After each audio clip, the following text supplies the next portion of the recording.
ನಮಸ್ಕಾರ. ನೀವು ನೋಡ್ತಿದ್ದೀರಾ ಕಮ್ ಟು ರಿಯಾಲಿಟಿ ಕಾರ್ಯಕ್ರಮ. ಇವತ್ತಿನ ಎಪಿಸೋಡು 7 ಕೊಲೆಗಳು, 11 ಕೊಲೆ ಯತ್ನಗಳು ಮತ್ತು 4 ಅಪಹರಣ ಪ್ರಕರಣಗಳು ಸೇರಿದಂತೆ 38ಕ್ಕೂ ಹೆಚ್ಚು ಕ್ರಿಮಿನಲ್ ಆರೋಪಗಳನ್ನು ಹೊಂದಿ ಇವಾಗ ಯಾವುದೇ ಭಯವಿಲ್ಲದೆ ಬಿಹಾರ ಎಲೆಕ್ಷನ್ ನಲ್ಲಿ ಸ್ಪರ್ಧಿಸಿ ಎಲೆಕ್ಷನ್ ರಿಸಲ್ಟ್ಗೂ ಮುಂಚೆ ಸಿಹಿ ಹಂಚಿ ಸಂಭ್ರಮಿಸಿದ ಛೋಟಾ ಸರ್ಕಾರ್ ಎಂದೇ ಪ್ರಸಿದ್ಧಿ ಹೊಂದಿದ ಬಿಹಾರದ ಅನಂತ್ ಕುಮಾರ್ ಸಿಂಗರವರ ಬಗ್ಗೆ.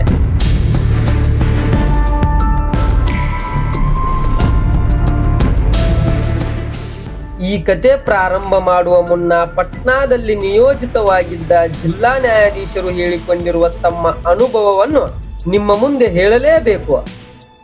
ಆಗ ಅಂದ್ರೆ 1990ರಲ್ಲಿ ಜಿಲ್ಲಾ ನ್ಯಾಯಾಧೀಶರು ತಮ್ಮ ಸರ್ಕಾರಿ ವಾಹನದಲ್ಲಿ ಬಿಹಾರದ ಪಟ್ನಾದಿಂದ ಅದೇ ಜಿಲ್ಲೆಯ ನಡ್ವಾನ್ ಗ್ರಾಮಕ್ಕೆ ಹೋಗುತ್ತಿದ್ರಂತೆ. ಆಗ ಕಾರು ನಡ್ವಾನ್ ತಲುಪುವಷ್ಟರಲ್ಲಿ ಚಾಲಕ, ನ್ಯಾಯಾಧೀಶರೇ ದಯವಿಟ್ಟು ಕಾರಿನ ಕಿಟಕಿಯನ್ನು ಕೆಳಕ್ಕೆ ಇಳಿಸಿ, ಮುಂದೆ ಪರಿಶೀಲನೆ ಇದೆ ಎಂದು ಹೇಳಿದ್ನಂತೆ. ಆಗ ನ್ಯಾಯಾಧೀಶರು ಗೊಂದಲಕ್ಕೀಡಾಗಿ ಜಿಲ್ಲಾ ನ್ಯಾಯಾಧೀಶರ ಕಾರನ್ನು ಯಾರು ಹುಡುಕಬಹುದು ಎನ್ನುವಷ್ಟರಲ್ಲಿ ನಡ್ವಾನ್ ದ್ವಾರ ಬಾಗಿಲಿಗೆ ಒಂದು ದೊಡ್ಡ ಮರದ ದಿಮ್ಮೆಯಿಂದ ಒಂದು ಗೇಟು, ಅದರ ಮುಂದೆ ಬಂದೂಕುಗಳನ್ನು ಹಿಡಿದ 12ರಿಂದ 13 ಜನ ದಾಂಡಿಗರನ್ನು ನೋಡಿದ ನ್ಯಾಯಾಧೀಶರು ಸದ್ದಿಲ್ಲದೆ ತಮ್ಮ ಕಾರನ್ನು ಶೋಧಿಸಲು ಅವಕಾಶ ಮಾಡಿಕೊಟ್ಟಿದ್ರಂತೆ. ಹೌದು, ಇದಾವ ಸಿನಿಮಾ ಸ್ಟೋರಿ ಅಲ್ಲ. ಸದ್ಯ ಬಿಹಾರದ ಎಲೆಕ್ಷನ್ ನಲ್ಲಿ ಭರ್ಜರಿ ವಿಜಯ ಸಾಧಿಸಿದ ರೌಡಿ ಅನಂತ್ ಕುಮಾರ್ ಸಿಂಗರವರ ಭದ್ರಕೋಟೆ. ಅನಂತ್ ಕುಮಾರ್ ಸಿಂಗರವರು 1967 ಬಿಹಾರದ ಪಟ್ನಾ ಜಿಲ್ಲೆಯ ನಡ್ವಾನ್ ಗ್ರಾಮದಲ್ಲಿ ಜನನ. ತಂದೆ ಚಂದ್ರದೀಪ್ ಸಿಂಗರವರ 4 ಜನ ಮಕ್ಕಳಲ್ಲಿ ಇವರೇ ಕಿರಿಯರು. ವಿದ್ಯಾಭ್ಯಾಸದಲ್ಲಿ ಆಸಕ್ತಿ ಇಲ್ಲದ್ದರಿಂದ ತನ್ನ 4ನೇ ತರಗತಿಗೆ ಶಾಲೆ ಬಿಟ್ಟು ತನ್ನ 9ನೇ ವಯಸ್ಸಿಗೆ ಮನೆ ಬಿಟ್ಟು ಸನ್ಯಾಸಿಯಾಗಬೇಕೆಂದು ಹರಿದ್ವಾರಕ್ಕೆ ಹೋಗಿ ಅಲ್ಲಿ ಸಾಧುಗಳ ನಡುವೆ ವಾಸಿಸಲು ಪ್ರಾರಂಭಿಸಿದ್ರಂತೆ. ಅಲ್ಲಿ ಅವರು ದಿನವಿಡೀ ಸಾಧುಗಳ ಸೇವೆ ಮಾಡುವುದು ಮತ್ತು ಪೂಜೆ ಪುನಸ್ಕಾರ ಮಾಡುವುದೇ ಅವರ ಕಾಯಕವಾಗಿತ್ತಂತೆ. ಆದ್ರೆ ಒಂದು ದಿನ ಸಾಧುಗಳು ತಮ್ಮಲ್ಲೇ ಜಗಳವಾಡಲು ಪ್ರಾರಂಭಿಸಿದ್ರಂತೆ. ಪರಿಸ್ಥಿತಿ ದೈಹಿಕ ಹಿಂಸೆಗೂ ಕೂಡ ತಿರುಗಿತಂತೆ.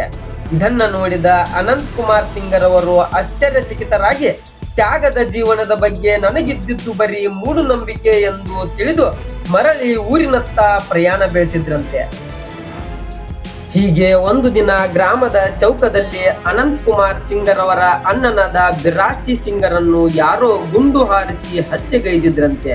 ಅವಾಗ ಅಲ್ಲಿ ಹೋಗಿ ಅನಂತ್ ಕುಮಾರ್ ಸಿಂಗರವರು ಜೋರು ಧ್ವನಿಯಿಂದ ಕೈ ಮಾಡಿ, ಇದನ್ನು ಯಾರು ಮಾಡಿದ್ದಾರೋ ಅವರನ್ನು ನಾನು ಸುಮ್ಮನೆ ಬಿಡುವುದಿಲ್ಲ ಎಂದು ಎದೆಗೆ ಕೈತಟ್ಟಿ ಹೇಳಿದ್ರಂತೆ.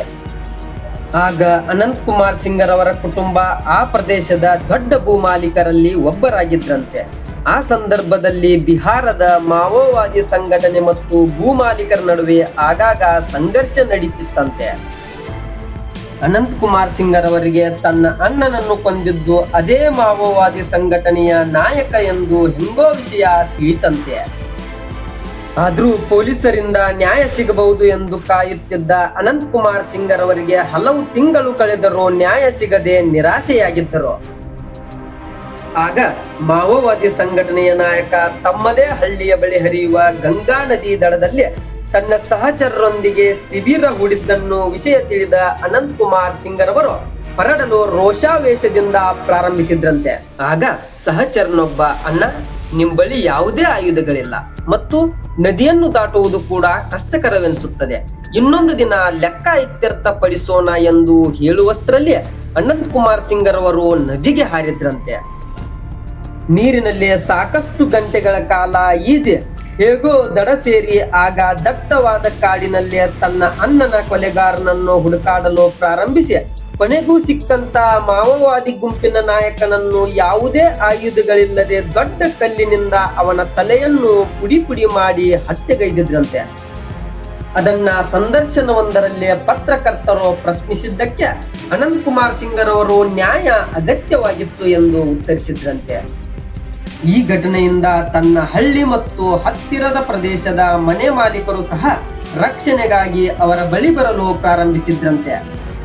ಹೀಗೆ ಹಲವಾರು ಪ್ರಕರಣಗಳಲ್ಲಿ ತೊಡಗಿದ್ರು ಪೊಲೀಸರು ಮತ್ತು ಆಡಳಿತವು ಅವರ ಕಡೆಗೆ ನೋಡದಿರಲು ಕಾರಣ ಅವರ ಅಣ್ಣ ದಿಲೀಪ್ ಸಿಂಗರವರು 1990ರಿಂದ 1995ರವರೆಗೆ ಶಾಸಕರು ಮತ್ತು ಲಾಲೂ ಪ್ರಸಾದ್ ಯಾದವ್ರವರ ಸರ್ಕಾರದಲ್ಲಿ ಸಚಿವರು.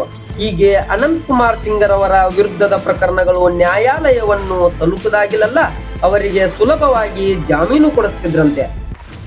ಹೀಗೆ ಒಂದು ದಿನ ರಜಪೂತರ ನಾಯಕರಾದ ಬಚ್ಚು ಸಿಂಗರವರು ಬನಿಯಾ ಜಾತಿಯ ದೊಡ್ಡ ವ್ಯಾಪಾರಿಯನ್ನು ಅಪಹರಿಸಿದ್ರಂತೆ.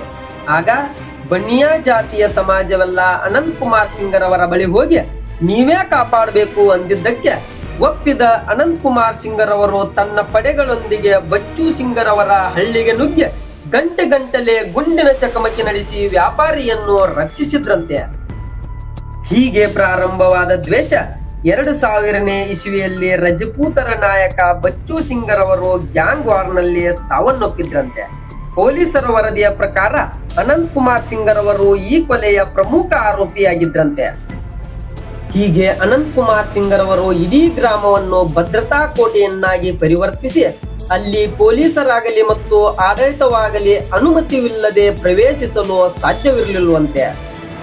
ಹೀಗೆ ಒಮ್ಮೆ ಬಾಕ್ಸಾರ್ ಪ್ರದೇಶದ ASP ಅವರು ಅನಂತ್ ಕುಮಾರ್ ಸಿಂಗರವರನ್ನು ಬಂಧಿಸಲು ನಡ್ವಾನ್ ಗ್ರಾಮಕ್ಕೆ ಹೋದಾಗ ಸುದ್ದಿ ತಿಳಿದ ಅನಂತ್ ಕುಮಾರ್ ಸಿಂಗರವರು ಬಾಕ್ಸಾರ್ ASP ಅವರನ್ನ ಒತ್ತೆಯಾಳನ್ನಾಗಿ ಇಟ್ಟುಕೊಂಡಿದ್ರಂತೆ. ಮುಂದೆ ಇದನ್ನ ತಿಳಿದ ಹಲವಾರು ಅಧಿಕಾರಿಗಳ ಮಧ್ಯ ಪ್ರವೇಶದ ನಂತರವಷ್ಟೇ ಬಿಡುಗಡೆ ಮಾಡಿದ್ರಂತೆ. ಹೀಗೆ ಬಿಳಿ ಬಣ್ಣದ ಬಟ್ಟೆಗಳು, ಕಪ್ಪು ಸನ್ಗ್ಲಾಸು, ಹಣೆಯ ಮೇಲೆ ಉದ್ದವಾದ ತಿಲಕ, ಸುತ್ತುತ್ತಿದ್ದ ಪ್ರಬಲ ಮೀಸೆ ಮತ್ತು ತುಟಿಗಳ ಮಧ್ಯೆ ಒತ್ತಿಕೊಂಡ ಸಿಗರೇಟು ಇವು ಅನಂತ್ ಕುಮಾರ್ ಸಿಂಗರವರ ವಿಶಿಷ್ಟ ಶೈಲಿಯಾಗಿದ್ದವು. ಮತ್ತು ತಮ್ಮ ಮನೆಯಲ್ಲಿ ಹೆಬ್ಬಾವು ಮತ್ತು ಕೈ ಕುಲುಕುವ ಆನೆಯನ್ನು ಸಹ ಇಟ್ಟುಕೊಂಡಿದ್ರಂತೆ. ಹೀಗೆ ಅವರು ಯಾರನ್ನಾದರೂ ಅಕ್ರಮ ಮಾಡಲು ಹೋದಾಗಲೆಲ್ಲ ಚಿನ್ನದ ಕಿರೀಟವನ್ನು ಧರಿಸುತ್ತಿದ್ರಂತೆ. ಇದಕ್ಕಾಗಿಯೇ ಜನ ಅವರನ್ನು ಛೋಟಾ ಸರ್ಕಾರ್ ಎಂದು ಕರೆಯಲು ಪ್ರಾರಂಭಿಸಿದ್ರಂತೆ. ಹೀಗೆ ಅವರ ಜನ ಬೆಂಬಲವನ್ನು ನೋಡಿದ ನಿತೀಶ್ ಕುಮಾರ್ ಅವರು ಲಾಲೂ ಪ್ರಸಾದ್ ಯಾದವ್ ಅವರಿಂದ ಬೇರ್ಪಟ್ಟ ನಂತರ 1996ರಲ್ಲಿ ಬಾದ್ ಕ್ಷೇತ್ರದಿಂದ ಲೋಕಸಭಾ ಚುನಾವಣೆಯಲ್ಲಿ ಸ್ಪರ್ಧಿಸುವುದು ನಿತೀಶ್ ಕುಮಾರ್ ಅವರಿಗೆ ಸವಾಲಿನಂತೆ ತೋರುತ್ತಿತ್ತು. ಆಗ ಅವರ ಕಣ್ಣು ಬಿದ್ದಿದ್ದು ಅನಂತ್ ಕುಮಾರ್ ಸಿಂಗರವರ ಮೇಲೆ. ಹೀಗೆ ಅನಂತ್ ಕುಮಾರ್ ಸಿಂಗರವರ ಕೃಪೆಯಿಂದ ನಿತೀಶ್ ಕುಮಾರ್ ಅವರು 1996, 1998 ಮತ್ತು 1999ರ ಲೋಕಸಭಾ ಚುನಾವಣೆಯಲ್ಲಿ ಗೆದ್ದರು ಮತ್ತು ಅಟಲ್ ಸರ್ಕಾರದಲ್ಲಿ ಮಂತ್ರಿಯಾಗಿಯೂ ಕೂಡ ಸೇವೆ ಸಲ್ಲಿಸಿದ್ದರು. ಹೀಗೆ ಅವರ ಬಾಂಧವ್ಯದಿಂದ 2004ರ ಲೋಕಸಭಾ ಚುನಾವಣೆ ಪ್ರಚಾರದ ಸಮಯದಲ್ಲಿ ಅನಂತ್ ಕುಮಾರ್ ಸಿಂಗರವರು ನಿತೀಶ್ ಕುಮಾರ್ ಅವರನ್ನು ಬೆಳ್ಳಿ ನಾಣ್ಯಗಳಿಂದ ತೂಗಿದ್ದರು. ಇದನ್ನು ಹಲವಾರು ದೊಡ್ಡ ದೊಡ್ಡ ಟಿವಿ ಚಾನೆಲ್ಗಳು ಕೂಡ ಪ್ರಸಾರ ಮಾಡಿದ್ದರು. ಹೀಗೆ ಪ್ರಾರಂಭವಾದ ರಾಜಕೀಯ 2005ರಲ್ಲಿ ಮಾಕಾಮ ಕ್ಷೇತ್ರದಿಂದ ಅನಂತ್ ಕುಮಾರ್ ಸಿಂಗರವರು ಸ್ಪರ್ಧಿಸಿ ಭರ್ಜರಿಯಾಗಿ ವಿಜಯ ಸಾಧಿಸಿದರು. ಮತ್ತೆ ಇವರ ಸಹಾಯದಿಂದ ನಿತೀಶ್ ಕುಮಾರ್ ಅವರು ಕೂಡ ಮುಖ್ಯಮಂತ್ರಿಯಾದರು. ಆ ಸಮಯದಲ್ಲಿ ಅನಂತ್ ಕುಮಾರ್ ಸಿಂಗರವರ ಮೇಲೆ ಡಜನ್ಗೂ ಹೆಚ್ಚು ಪ್ರಕರಣಗಳು ದಾಖಲಾಗಿದ್ದರೂ ಅವರ ವಿರುದ್ಧ ಯಾವುದೇ ಕ್ರಮ ಕೈಗೊಳ್ಳಲಿಲ್ಲ. ಹೀಗೆ ಒಂದು ದಿನ ತಮ್ಮ ಮನೆಯಲ್ಲೇ ಕುಳಿತಾಗಲೇ ವಿವೇಕ್ ಪಹಲ್ವಾನ್ ರವರು ಅನಂತ್ ಕುಮಾರ್ ಸಿಂಗರವರ ಎದೆಗೆ AK-47ದಿಂದ ಗುಂಡು ಹಾರಿಸಿದ್ರಂತೆ. ಆಗ ಬಹಳಷ್ಟು ರಕ್ತ ಕಳೆದುಕೊಂಡಿದ್ದ ಅನಂತ್ ಕುಮಾರ್ ಸಿಂಗರನ್ನು ಆಸ್ಪತ್ರೆಯವರು ಉಳಿಯುವುದು ಕಷ್ಟ ಎಂದಿದ್ದಕ್ಕೆ ಸಹೋದರ ದಿಲೀಪ್ ಸಿಂಗ್ ಪಿಸ್ತೂಲ್ ಇಟ್ಟು ನನ್ನ ಸಹೋದರನಿಗೆ ಏನಾದ್ರೂ ಆದ್ರೆ ನಿಮ್ಮ ಕುಟುಂಬ ಉಳಿಯೋದು ಕಷ್ಟ ಅಂತ ಹೆದರಿಸಿದ್ರಂತೆ. ಹೀಗೆ ಹಲವಾರು ಶಸ್ತ್ರಚಿಕಿತ್ಸೆಯಿಂದ ಬದುಕುಳಿದ ಅನಂತ್ ಕುಮಾರ್ ಸಿಂಗರನ್ನು ಪೊಲೀಸರು ಆಸ್ಪತ್ರೆಯಿಂದಲೇ ಬಂಧಿಸಿದ್ರಂತೆ. ಹೀಗೆ ಒಂದು ದಿನ ಮುಸ್ಲಿಂ ಮಹಿಳೆಯೊಬ್ಬರು ಅನಂತ್ ಕುಮಾರ್ ಸಿಂಗರವರು ನನ್ನ ಮೇಲೆ ಅತ್ಯಾಚಾರ ಎಸಗಿದ್ದಾನೆ ಎಂದು ಮುಖ್ಯಮಂತ್ರಿಗೆ ಮತ್ತು ಪತ್ರಕರ್ತರಿಗೆ ಪತ್ರ ಬರೆದಿದ್ದರು. ಬರೆದ ಕೆಲವೇ ದಿನಗಳಲ್ಲಿ ಅನಂತ್ ಕುಮಾರ್ ಸಿಂಗರವರ ಮನೆಯ ಮುಂದೆ ಮಹಿಳೆಯ ಶವ ಪತ್ತೆಯಾಯಿತು. ಇದನ್ನ ಪ್ರಶ್ನೆ ಮಾಡಲು ಬಂದ ಪತ್ರಕರ್ತರಿಗೆ ಕೆಟ್ಟದಾಗಿ ಥಳಿಸಿ ಅವರನ್ನು ಒತ್ತೆಯಾಳನ್ನಾಗಿ ಇಟ್ಟುಕೊಂಡಿದ್ರಂತೆ ಈ ಅನಂತ್ ಕುಮಾರ್ ಸಿಂಗ್.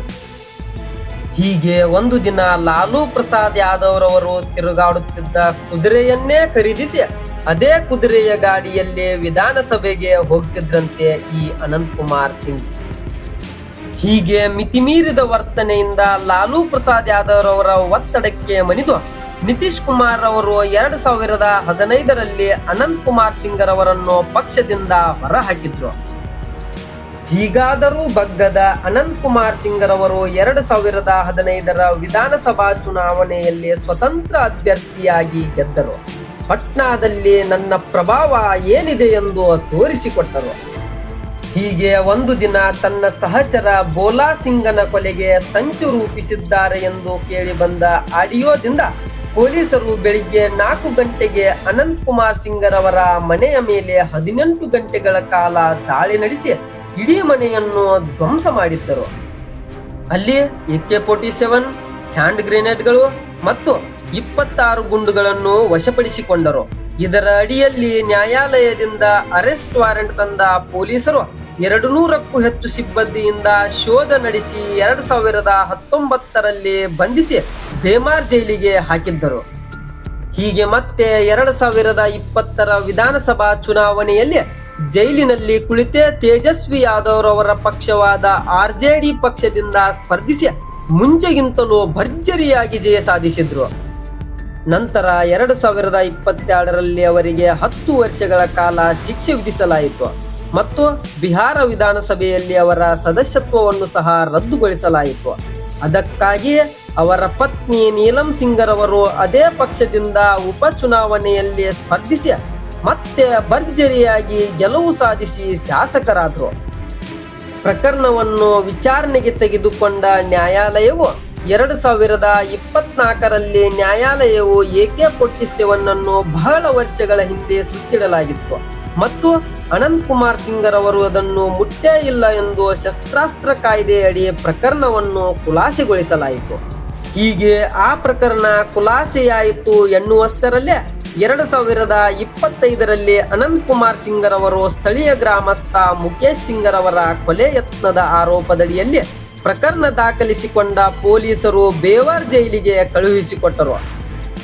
ಹೀಗೆ ಅರೆಸ್ಟ್ ಆದ ಕೆಲವೇ ದಿನಗಳಲ್ಲಿ ಜಾಮೀನು ಪಡೆದ ಅನಂತ್ ಕುಮಾರ್ ಸಿಂಗ್ ರವರು ದೊಡ್ಡ ದೊಡ್ಡ ಪಕ್ಷದ ಮಿನಿಸ್ಟರ್ಗಳನ್ನೇ ಕರೆಸಿ ರೋಡ್ ಶೋ ಮಾಡಿ ತಮ್ಮ ಪ್ರಾಬಲ್ಯವನ್ನು ತೋರಿಸಿದ್ರು.